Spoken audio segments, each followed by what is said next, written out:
যে মসজিদ করে দিতাম, ইয়া করে দিতাম, কবরস্থানে টেয়া দিতাম, এটা টেয়া দিতাম, টেয়া কই ফেম আপনি আমার এখন? আমি যদি টেয়া দেই, ধরেন মুট করে না সভাপতির 1 লাখ টেয়া দিয়ে গেলাম যে মসজিদটা করেন, আপনার কি একবারও প্রশ্ন আইব না যে এতে টেয়াটা কই ফেলো? এটা তো আসা উচিত কিনা বলেন? উচিত কিনা? টেয়াটা কি তাহলে আমি নিশ্চয়ই কোনো না কোনো জায়গা থেকে আনবো। এই টেয়াটা কি চুরি করে আনবো না? কোনো না কোনো, ধরেন আমার বাপ তো আর এমন কোটি কোটি টেয়ার মালিক না যে আমি আইএ মসজিদ দিয়ে লিতেছি 1 লাখ টাকা। এটা কি সম্ভব?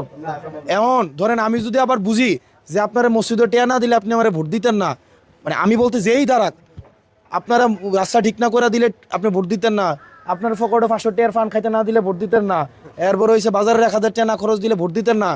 আপনি যদি বুঝা যায় একবার আপনি, আপনার ভোট দেওয়া নির্ভর করবে ওই টাকার উপরে, তখন কিন্তু আমি কোনো না কোনোভাবে কি করব, টাকা বিভিন্ন জায়গায় চুরি চামারি করে আনবো, আইনে আপনারে দিব, পরে 5 বছর ধরে আমি আপনার থেকে নিতেই থাকবো। ব্যাপারটা বুঝছেন? এখন কাকু আপনারা সিদ্ধান্ত নেন, আপনারা কি নির্বাচনের আগে খাবেন নাকি নির্বাচিত হওয়ার পরে যিনি আসবেন তার থেকে আদায় করে নেবেন? বুঝেন নাই মনে হয়।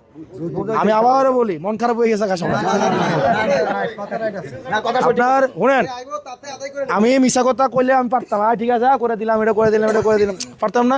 মানে আমি আপনার সবচেয়ে অসুন্দর, শুনতে খারাপ লাগে এমন সত্য কথা কইতেছি, যেটা এইগুলা শুনতে তো ভালো লাগে না, ভালো লাগে যেটা অসুন্দর। আপনার কারণ হাসরের ময়দানে দাঁড়াইতে হইব না?